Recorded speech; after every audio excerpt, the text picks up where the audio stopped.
అదే RTV app వార్తల్ని క్షణాల్లో చదివే అవకాశం ఉంటుంది. ఒక న్యూస్ పేపర్, ఒక టెలివిజన్ ఛానల్ మీ చేతుల్లో ఎప్పుడూ ఉంటాయి. ఈరోజు విలేకరుల సమావేశం పెట్టడం ఎందుకంటే మహిళలపైన తెలుగుదేశము కూటమి వచ్చినప్పటి నుంచి చాలా దాడులు జరుగుతున్నాయి. రాష్ట్ర వ్యాప్తంగా పిల్లలు పెద్దలు తారతమ్యం లేకుండా జరుగుతున్నాయి. రీసెంట్గా మన కడప ఎమ్మెల్యే గారు మాధవిరెడ్డి గారి పిఏ వాహిద్ అనే అబ్బాయి ఉద్యోగం ఇస్తానే పేరిట మహిళల్ని మోసం చేసి పెళ్లి చేసుకున్నాడు. వాళ్ళ భార్య అంటే అది రెండో పెళ్ళి అబ్బాయికి వాళ్ళ భార్యను ఒప్పించి పెళ్లి చేసుకున్నాడంట. కానీ ఆమెకు పెళ్లి చేసుకున్నప్పటి నుంచి అన్ని పర్సనల్ ఫోటోలు, పెళ్ళైనాక తాళి కట్టిన ఫోటోలు తీస్తారు కానీ బెడ్రూమ్ అన్నీ తీసి ఆమెను ఏమనకుండా టార్చర్ పెడతా ఉన్నాడు. ఆమె ఏదో సంసారం కదా అని గుట్టుగా పోతూ ఉన్నది. ఇప్పుడు ఆమె న్యాయం అడిగేలోగా ఆమెకు థ్రెట్ అంటే చంపాలన్నట్ల ఉద్దేశంతో ఆమెను అరెస్ట్ చేస్తున్నారు. ఆమె వాళ్ళ 1 గంటకు స్టేషన్ కాడ ఆమె మెడికల్ స్టోర్లో మందులు తీసుకుంటా అంటే ఆమె వాళ్ళ తమ్ముడిని ఆయన వాహిద్ అనే ఆయన అనుచరులు తెలుగుదేశంలో మెంబర్షిప్ తీసుకున్న మాసాపేటలో ఎవరో ఆ అమ్మాయి చెప్పింది, శివ అని కొంతమంది ఇంకా 2-3 పేర్లు చెప్పింది. వాళ్ళందరూ వాళ్ళ మీద దాడి చేశారు. దాడి చేస్తా అంటే రక్తం కారుతూ ఉంటే కూడా 1 టౌన్ పోతే కేసు కూడా తీసుకోలేని పరిస్థితి. అంటే పోలీసులు కూడా న్యాయం లేదు, ఆడవాళ్ళకి న్యాయం చేయాలని లేదు, ప్రభుత్వానికి న్యాయం చేయాలా, తెలుగుదేశంలో కార్యకర్తలకు లీడర్లకు న్యాయం చేయాలని ఉంది. మాధవిరెడ్డి గారు అసెంబ్లీలో ఎంతెంత పెద్ద మాటలు చెప్పారు. మహిళలకు రక్షణ కావాలా, స్వచ్ఛమైన ప్రభుత్వంలో పరిపాలన చేయాలా, గంజాయి ఉండకూడదు, ఆడవాళ్ళ మీద హరాస్మెంట్ ఉండకూడదు అని చాలా గొప్పగా చెప్తే నేను నిజంగా చాలా బాగా మాట్లాడింది మాధవి ఆమె అసెంబ్లీలో అనుకున్నాం. కానీ తన పిఏ వాయిద్ అనేవాడు ఒక్కరిని కాదు 3-4 ఇట్లనే టార్చర్ చేసి ఇట్లనే దేనికి వచ్చినా కూడా వాళ్ళని వలలో వేసుకొని వాళ్ళతో ఈ లైంగిక దాడులు చేస్తూ ఉన్నాడు. మరి ఇవి తెలియవా? 10 నెలలోనే 4-5 మంది బాధితులు ఉంటే ఇంకా ఈ 4 ఏళ్ళు ఎంతమందిని చూడాలా? నువ్వు అతన్ని కరెక్ట్గా శిక్షించాలా. ఊరికి ఏదో నామకవాస కేసు పెట్టే కాదు, అటెంప్ట్ మర్డర్ కేసు పెట్టాలా. అంటే ఎవరైనా ఆడపిల్లను ఇట్లా అన్యాయం చేసి భయపించి లైంగిక దాడి చేసి పెళ్ళిళ్ళు చేసుకొని అరెస్ట్ చేసి వాళ్ళ నగ్న ఫోటోలు తీసి బజార్లో పెడతామనే వాడికి బుద్ధి వచ్చేట్లు వాడి మీద అటెంప్ట్ మర్డర్ కేసు పెట్టి కఠినంగా శిక్షించాలా. మీ పార్టీ వాళ్ళైతే ఒక లెక్క, వైఎస్ఆర్సీపీ వాళ్ళైతే ఒక లెక్క. వైఎస్ఆర్సీపీ వాళ్ళు ఏమి చేయడం లేదు, ఏంలో వాళ్ళ పాటికి వాళ్ళు బతుకుతున్నా కూడా వాళ్ళ మీద దాడులు. ఏమంటే చట్టాలు, ఏం చట్టాలు? ఈ చట్టాలు మాకు పనికి రావడం లేదు, మీకే పనికి వస్తున్నాయి. మీ ఆడవాళ్ళనంటే ఒక రేటు, మా వాళ్ళనంటే ఒక పద్ధతి. ఏంలో ఏదో ఎలక్షన్లప్పుడు ఏదో మాట వచ్చి వచ్చిన దానికి డ్రాయర్తో తిప్పి కొడతామన్నారు. మళ్ళీ ఇంతమందిని అన్యాయం చేసి ఇంతమందిని నాశనం చేసిన మీ పిఏ వాహిద్ను ఎలా కొట్టాలి చెప్పండి? ఏమంటే ఉద్యోగంలో తీసేసినామన్నారు. అది ఉద్యోగంలో వచ్చి గవర్నమెంట్ ఉద్యోగం కాదు, పిఏ అప్ప తీసేసినాం. అవన్నీ కాదు, కఠినంగా శిక్షించాలా. ఇది ప్రజలందరికీ తెలియాలా, ఆడవాళ్ళకు మనోధైర్యం రావాలా. ఏ ప్రభుత్వం ఉన్నా కూడా మహిళలకు అన్యాయం జరగదు. ఈ పోలీస్ వ్యవస్థ కూడా ఇట్లాంటివి చేస్తేనే యాక్షన్ తీసుకోవాలా. ముందులాగా జగన్మోహన్ రెడ్డి పెట్టిన దిశ చట్టము యాప్ ఉన్నప్పుడు ఆడవాళ్ళకు భయం లేకుండా ఉంది. ఎవరు పెట్టినా న్యాయమే.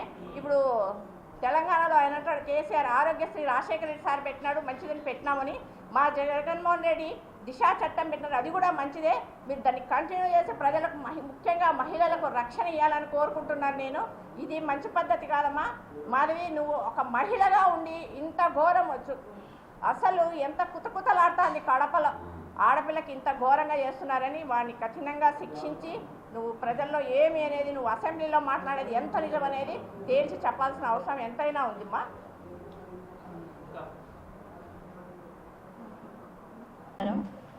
ఈనాటి ప్రెస్ మీట్ యొక్క మెయిన్ ఉద్దేశము నిన్న జరిగిన ఘటన. మన గౌరవ ఎమ్మెల్యే మాధవిరెడ్డి గారి పిఏ వల్ల నిన్న కడప జిల్లాలో జరిగిన అరాచకాన్ని ఒకసారి 10 మందికి తెలియజేసి దాని మీద సరైన యాక్షన్ తీసుకోవాలని మా తరపున కోరుతున్నాము. వాహిద్ అనే తను చేసిన ఇల్లీగల్ యాక్టివిటీస్, వీటన్నిటితో illegal activities means illegal affairs, వాటన్నిటి వల్ల సొసైటీలో చాలా చెడ్డ పేరు తెచ్చాడు. తర్వాత బహిరంగానే తన వైఫ్ను, వాళ్ళ సొంత వైఫ్ అన్నను బహిరంగానే నడి రోడ్డు మీద వెంటబడి మరి తరిమి కొట్టడం అనేది నిజంగా రోజుకు దిగజారిపోతున్న కాన్స్టిట్యూషన్ను సరిదిద్దాల్సిన ఒక కూటమి ప్రభుత్వము దాన్ని వెక్కిరించేటట్లు చేస్తుంది. సీరియస్గా చెప్పాలంటే రోజు రోజుకు సొసైటీలో పెరుగుతున్న అరాచకాలు దేనికి దారి తీస్తున్నాయో అర్థం కావటం లేదు. కాబట్టి గౌరవ ఎమ్మెల్యే గారు గాంజా అంటూ గాంజా మీద మాట్లాడే ముందు తన సొంత జిల్లాలో ఎదుర్కొంటున్న ఈ సమస్యలన్నింటినీ త్వరగా పరిష్కరించి అందరికీ సరైన న్యాయం చేయాలని కోరుకుంటున్నాను. అందరికీ నమస్కారం. ఈరోజు ఇక్కడ ప్రెస్ మీట్ పెట్టడం ముఖ్య ఉద్దేశం ఏమంటే,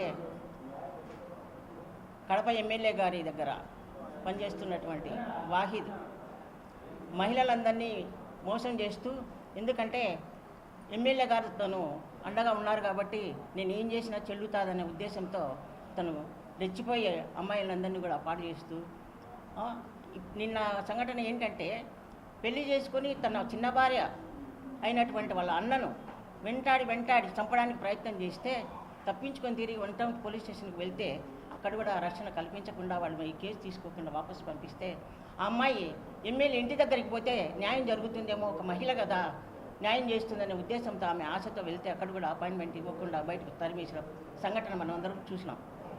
కాబట్టి ఒక మహిళ ఎమ్మెల్యే అయితే మహిళలందరికీ మంచి జరుగుతుందేమో అని డైరెక్ట్గా ఇండైరెక్ట్గా మహిళలందరూ కూడా నీకు ఓటు వేసి గెలిపించింది ఎందుకైనా? నువ్వు దగ్గరుండి వ్యభిచారం నడిపిస్తున్నావా నీ పిఏతో? ఏం జరుగుతుంది? ఈ విధంగా జరిగినదంటే కన్నా రేపు నీకు చెప్పకుండానే నీ పిఏని దారిలో ఆడవాళ్ళు కొడతారు, నువ్వు రక్షించుకోవడం కష్టమవుతుంది. ఒకసారి ఆలోచించుకొని జాగ్రత్తగా అతన్ని సస్పెండ్ చేస్తేనే మేము ఒప్పుకుంటాం, లేదంటే మేము ధర్నాకు కూర్చుంటాం మీ ఇంటి దగ్గరకు వచ్చి. జాగ్రత్త. నిన్నటి దినాన కడపలో జరిగినటువంటి ఆ దుర్ఘటన సమావేశం మహిళలకందరికీ చాలా బాధాకరం. ఎందుకంటే ఒక ఎమ్మెల్యే పిఏనే ఇంతటి పని చేసినాడంటే సామాన్య కార్యకర్తలు ఇంకెంత పని చేస్తారో ఒకసారి ఆలోచించాల.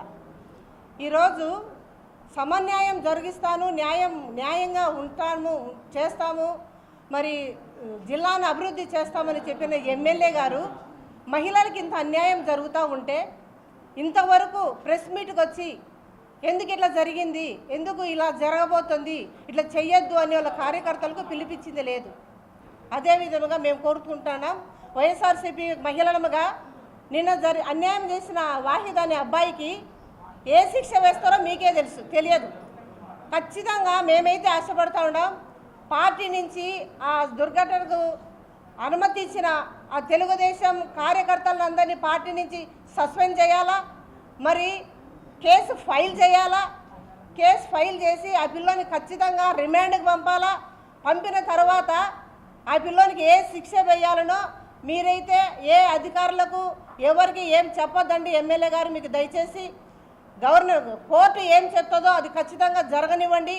ఎందుకంటే మీ సపోర్ట్ చూసుకొని ఆ పిల్లోడు అలా చేయడం జరిగింది, అది న్యాయం కాదు. మహిళలంటే అందరూ మహిళలే, కానీ ఆ పిల్లోడు ఫస్ట్ వారిని పెట్టుకొని కూడా ఉద్యోగం ఇప్పిస్తా అని డబ్బులు తీసుకొని, మరి డబ్బులు తీసుకునేది కాకుండా డబ్బుతో మోసపోయింది కాకుండా పాప మన తన జీవితాన్ని ఆ పిల్లోనికి అంకితం చేసి, అది కూడా జీవితం అంకితం అయిపోవడం కూడా కాకుండా తన పర్సనల్గా ఇది ఎవరు ఊహించని పరిఘటన, ఎవరు క్షమించరాని దుర్ఘటన.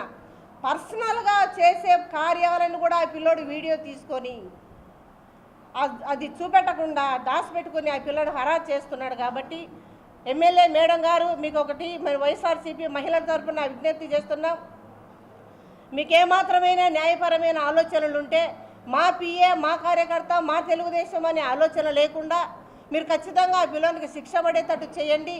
ఆ పిల్లోనికి సపోర్ట్ చేసిన వాళ్ళని కూడా పార్టీ నుంచి సస్పెండ్ చేస్తారని ఆశతో ధన్యవాదాలు తెలుపుకుంటున్నాం. మరిన్ని వీడియోస్ కోసం ఛానల్ ని సబ్స్క్రైబ్ చేయండి, లేటెస్ట్ అప్డేట్స్ కోసం వాట్సాప్ ఛానల్ ని ఫాలో చేయండి అండ్ లింక్ డిస్క్రిప్షన్ లో ఉంది.